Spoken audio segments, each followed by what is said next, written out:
Comenzamos este capítulo de la historia de la Iglesia Católica partiendo de las tierras que descubrió por vez primera Cristóbal Colón.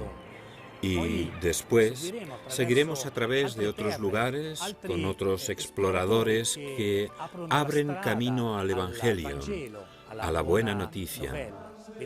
Veremos cómo, por medio de estos nuevos descubrimientos, el Evangelio de Jesús llega a multitud de gentes y pueblos. Portugueses y españoles son los primeros que llegan a estas tierras y, lógicamente, llevan consigo todo lo humano, incluidas luchas y conflictos. Un duro conflicto entre dos naciones que obliga a intervenir como pacificador al Papa Alejandro VI.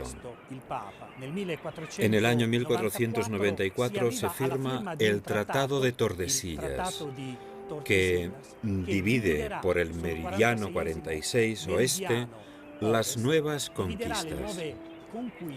Los españoles se quedarán con las tierras a occidente y los portugueses con los territorios a oriente de este meridiano. Mientras tanto, se suceden otros descubrimientos. En el año 1498, Vasco de Gama circunnavega África, llega a la isla de Mozambique y se aventura por el gran océano Índico, alcanzando el sur de Asia. Desembarca en las playas que hoy pertenecen a la región india de Kerala.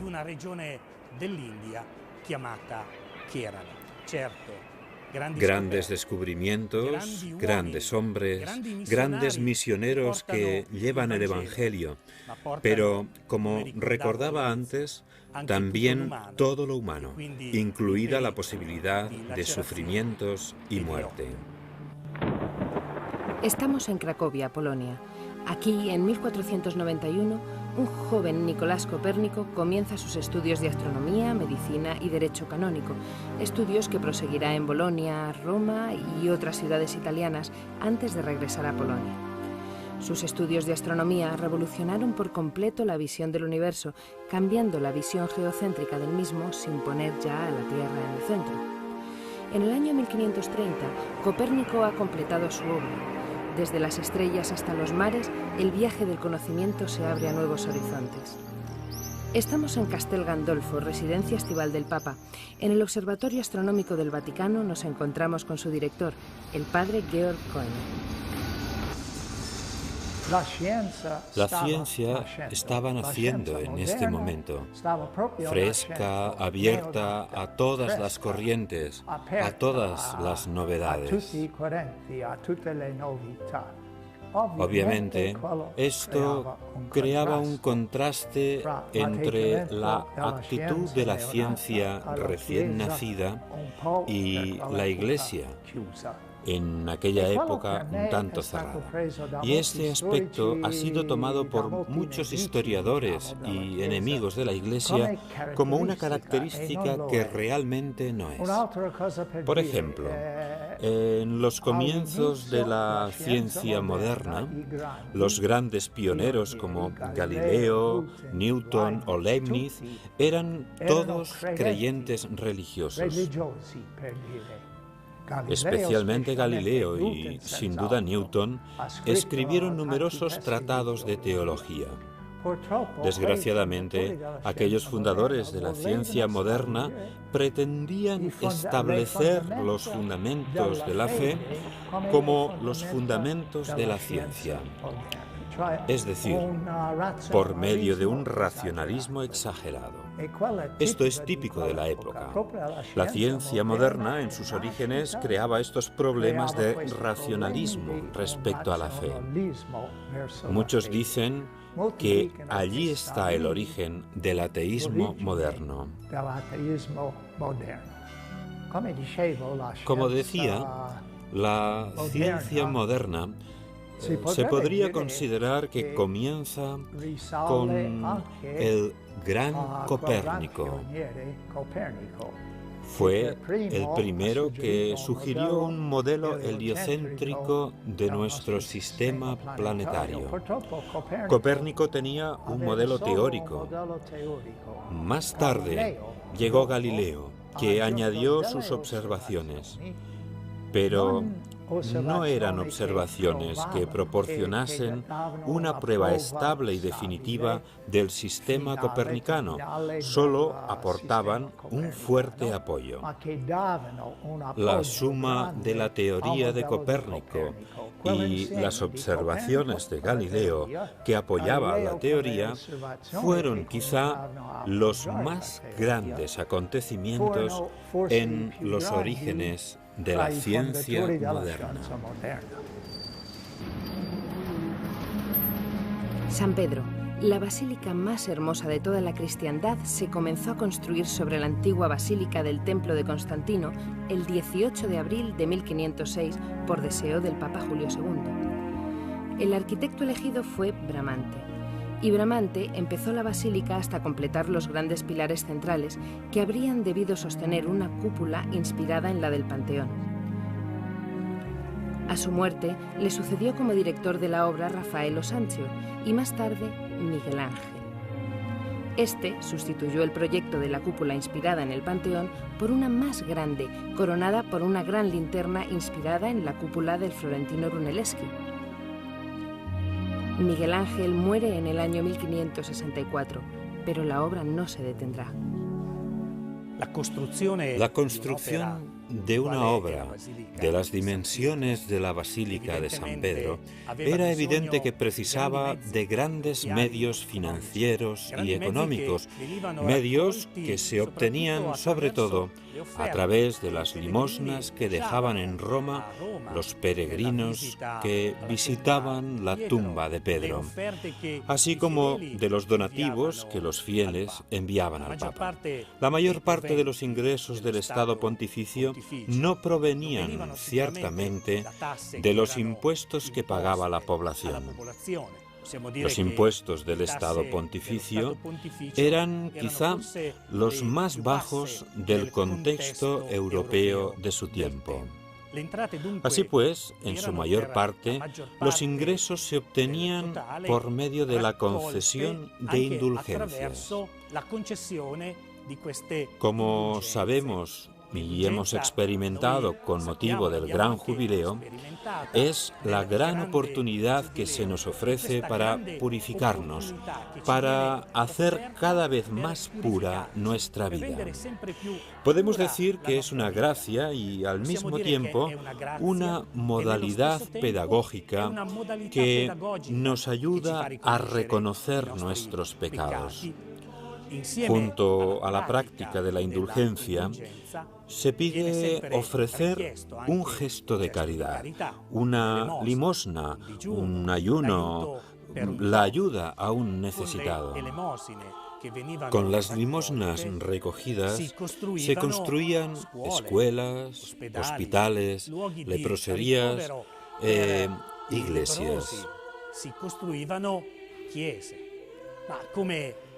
Pero existen hombres poco íntegros que se quedan para sí mismos parte del dinero recogido con este fin. No debemos asombrarnos. Puede suceder ahora como sucedía entonces. El Papa León X, que, dicho a las claras, andaba escaso de fondos, no dudó en promulgar en el año 1517 una indulgencia plenaria. Encargó la predicación de la misma en Alemania, en la ciudad de Maguncia, al gran predicador dominico Tetzel. Y aquí, en Maguncia, Tetzel se encuentra con otro gran predicador, Martín Lutero, el cual reaccionó contra la predicación y a las tesis de Tetzel y publicó en la puerta de la iglesia de Wittenberg las famosas 95 tesis contra la legitimidad de esta colecta. Pero ¿quién era este monje agustino, Martín Lutero, que con su protesta clavada en la puerta de la iglesia de Wittenberg en 1517 partirá por la mitad al mundo cristiano? El final del siglo XV fue una época en la que las creencias milenaristas estaban muy difundidas y alimentaban entre la gente el deseo de purificación. Todos buscaban la pureza, y como en estas representaciones del Apocalipsis, el Anticristo nos recuerda con sus tentaciones el fin del mundo. Desgraciadamente, había habido muchos casos de beneficios eclesiásticos vendidos. Muchos, demasiados, fueron los que deseaban adquirir estos beneficios. Lutero representa el espíritu de este tiempo que exigía rigor moral a los representantes de la Iglesia, que quería una humanidad capaz de presentarse pura a la cita con el Apocalipsis tras una muerte, como Cristo nos enseña. En aquella época eran muchos los convencidos de que León X no pedía dinero solo para la construcción de San Pedro. Lutero, como muchos otros, estaba convencido de ello, porque de otra manera habría exhortado a sus conciudadanos a que participaran generosamente con esta gran obra, señal de amor al primero de los apóstoles, señal de devoción por la tumba de Pedro, por el vicario de Cristo en la tierra. Pero los príncipes alemanes no esperaban otra cosa que un paso en falso de Roma para librarse del Papa. El torno de la imprenta del maestro Gutenberg hizo el resto.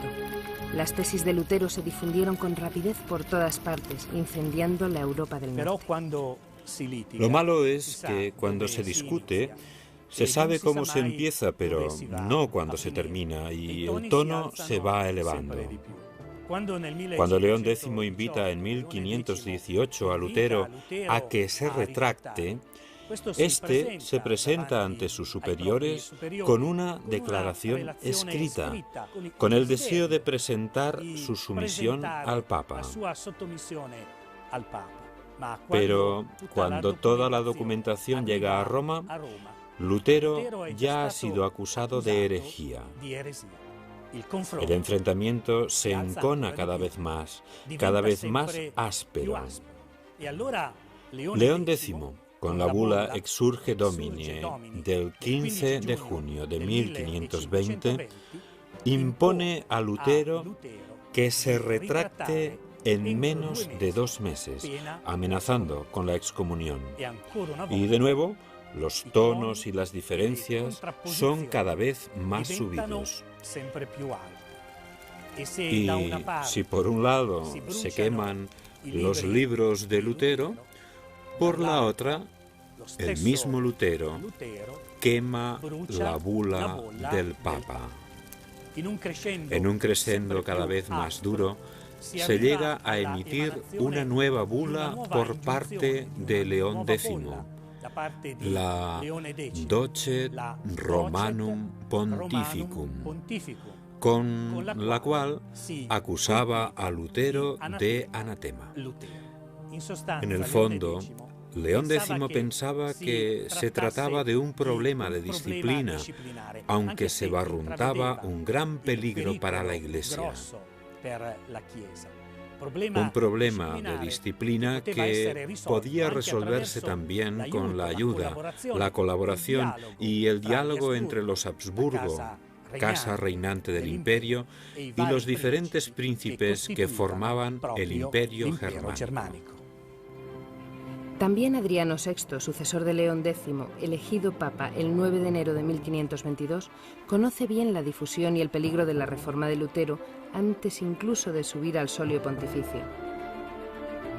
El papa Adriano VI ha sido cardenal de Utrecht en los Países Bajos y tutor del joven Carlos de Habsburgo. Su discípulo, convertido en el rey Carlos V, es elegido el 28 de junio de 1519 en Frankfurt, emperador del Sacro Imperio Romano y elevado por encima de todos los reyes y príncipes de la cristiandad. Un papel que solo se le había reconocido en el pasado a Carlomagno. En estos mismos años, 1519, el navegante portugués Fernando de Magallanes descubre el estrecho al sur de las Américas. El Papa Adriano VI llega a Roma en 1522 y toma en sus manos las riendas del gobierno de la Iglesia en una Europa destrozada por las guerras. El ejército de Carlos V combate en Lombardía contra Francisco I, rey de Francia, y también Enrique VIII, rey de Inglaterra, se enfrenta al rey de Francia. Como si no fuera suficiente, en Oriente los turcos amenazan Hungría y la isla de Rodas, en el mar Egeo. Pero las aspiraciones de Adriano VI se esfuman en apenas un año al enfermar de fiebre violenta. Estamos a principios de septiembre de 1523. Le sucede Clemente VII. Muchos esperaban que con la elección del nuevo Papa Clemente VII se habrían limado muchas asperezas. Junto a él encontramos a uno de los grandes pensadores europeos, Erasmo de Róterdam, que hace suyo el grito de tantos monasterios, parroquias y cristianos sencillos por la renovación y reforma en el interior de la Iglesia. Aunque en un primer momento Erasmo de Róterdam había apoyado y compartido las tesis de Lutero, ahora se sitúa junto al Papa para combatir esas tesis que están ya difundiéndose por toda Europa. El editor Froben las ha impreso. Además de Erasmo de Róterdam, también las grandes universidades europeas condenan las tesis de Lutero. Primero la de Lovaina, después también la Sorbona de París. Pero la semilla de Lutero ya está plantada. Entre sus seguidores encontramos a Thomas Müntzer en Alemania, que exalta los ánimos de sus conciudadanos predicando un nuevo evangelio de los pobres. Muchos monasterios e iglesias son quemadas y destruidas. Los monjes son expulsados de sus casas y la Eucaristía es profanada. Aunque al principio Lutero había apoyado la revuelta de los campesinos, se da cuenta de que ha perdido el control e invita a caballeros y ricos a que frenen con decisión esta revuelta. La reforma luterana, mientras tanto, ha encontrado terreno abonado también en Suiza, con Zwinglio. En pocos años encontramos comunidades protestantes en las grandes ciudades suizas: Berna, Schaffhausen, Basilea, St. Gallen, Glarona. Ginebra, gracias a la obra y la predicación de Juan Calvino, se convertirá en uno de los centros de la Reforma protestante. En Alemania, las llamas de la revuelta campesina acaban de ser sofocadas. La decapitación de Müntzer ha significado la derrota del extremismo provocado por la reforma de Lutero. En este clima, es en Italia donde se está jugando el verdadero partido que decidirá la suerte de Europa entre Francisco I, rey de Francia, y el emperador Habsburgo Carlos V, al que sostiene la fortuna de su banquero Fugger. El Papa Clemente VII se alinea con Francisco I, una decisión fatal para Roma que será saqueada el 6 de mayo de 1527. La primera consecuencia de la elección política de Clemente VII es que las tropas imperiales reunidas en Lombardía en gran número, bajo el mando de Georg von Frundesberg, permiten que marche sobre Roma. El 6 de mayo de 1527 se consuma el saqueo más devastador que nunca haya sufrido Roma. Vencida la influencia francesa, ha llegado el momento de recuperar la paz. Tras tanta sangre, las armas deben callar. La diplomacia debe ponerse en marcha para devolver la paz a Italia y a toda Europa. Es el 24 de febrero de 1530. En Bolonia, frente a una gran multitud, se asiste a la solemne coronación de Carlos V por parte de Clemente VII. Roma, tras el saqueo, no está en condiciones de albergar el acontecimiento. Clemente VII tiene miedo de convocar un concilio universal de la Iglesia para enfrentarse y responder a la doctrina de Lutero. En el año 1509 llega al trono de Inglaterra Enrique VIII. Casado con Catalina de Aragón, la repudia porque desea un hijo varón de su amante Ana Bolena, con la que luego se casará y a la que hará decapitar. El Papa condena y excomulga a Enrique VIII, que a su vez rechaza la decisión de Roma. El cisma es inevitable. Thomas Cromwell, su primer ministro, será el artífice material de este nuevo cisma, que tendrá entre sus víctimas a Tomás Moro, el gran utópico.